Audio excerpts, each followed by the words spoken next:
We all use AI, whether it's ChatGPT for an essay outline or an algorithm recommending your next song, it almost feels like magic. And best of all, it's mostly cheap or free. But here's the uncomfortable truth I've learned from my research. We are currently living in a subsidy. My name is Magna Yanamandra, and I'm an economics major here at the University of Maryland. Last summer, I had the incredible privilege of working as an investor center intern at Fidelity Investments. I also manage my own portfolio of stocks, which has grown 70% in the last 2 years. I love AI technology as much as most of us do. But as a young investor, I'm looking at the data and I see a massive financial bubble that's about to pop. And when it does, it's going to change how all of us use the internet. If you're a little bit confused about what the AI bubble actually is, this chart from Bloomberg does a good job of breaking things down. At first, it just looks like a mess of bubbles, but if you actually look at where the money is going, it gets super interesting. Basically, you have Microsoft up at the top giving billions to OpenAI. OpenAI then turns around and pays that money to Oracle for servers. Oracle takes that cash and buys chips from Nvidia. Then Nvidia takes its profits and invests them right back into these AI startups. It's literally a loop. It's kind of like if I Venmoed my friend $20 and they Venmoed it back to me, and we both went around telling everyone we made 20 bucks. The money is moving fast, but it's just the same cash spinning around in a circle. And that's what makes investors worried that a lot of this growth isn't actually real. You might be thinking, I don't own stocks. Why do I care if Nvidia crashes? Here's why.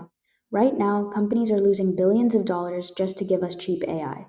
OpenAI spends nearly double what it makes in revenue just to keep the lights on. That isn't sustainable. NYU professor Scott Galloway is one of the loudest voices warning about this. He hosts the Prof G Markets podcast, mostly about market trends and the economy. He recently warned his listeners that the oxygen is leaving the room. For us, that means the free tiers of ChatGPT and other AI platforms could vanish, and subscriptions could skyrocket because these companies can no longer afford to burn cash forever. Galloway calls this a profit bubble. Basically, companies are spending $2 to make $1. In the stock market, this is called pricing in perfection, meaning investors are assuming nothing will ever go wrong. But things are going wrong.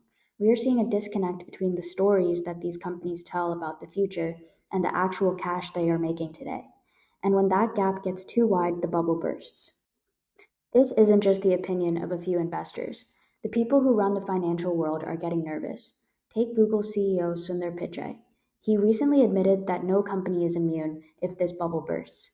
Then there's Michael Burry, the guy from The Big Short who predicted the 2008 crash.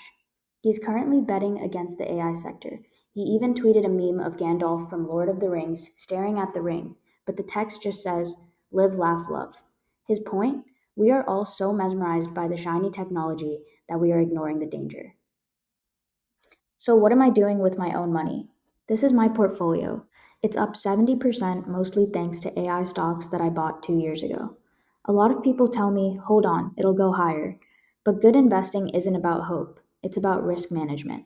I'm not selling everything. I believe that AI is the future, but I am reducing my weight, which means I'm selling some of my winners to lock in that profit and move it into safer cash. It's kind of like hitting save on your progress so that you don't lose it all if the market crashes. The reason I'm so passionate about keeping up with the industry and my investments is because I hope to one day leverage my investment skills in the financial services industry, where I can make a meaningful impact by helping clients navigate their financial journeys with confidence.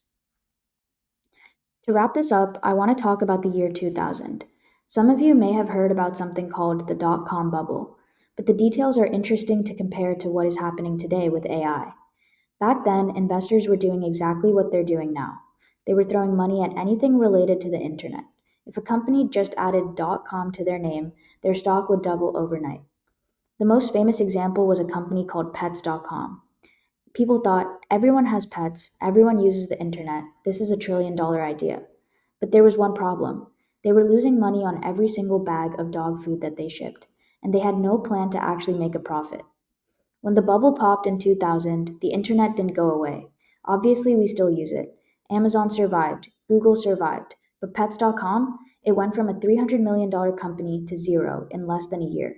It literally vanished. That's exactly what's happening right now. AI is the new internet. It's real and it's going to change the world. But just like in 2000, there are going to be Amazons that change the world and pets.coms that go to zero because they spent all of their money on hype, or in this case, Nvidia chips, instead of building a real business. So, my advice to you, don't build your entire workflow around a free AI tool that might be the next pets.com. And if you invest, be careful. The technology is real, but the prices are definitely fake. Thank you.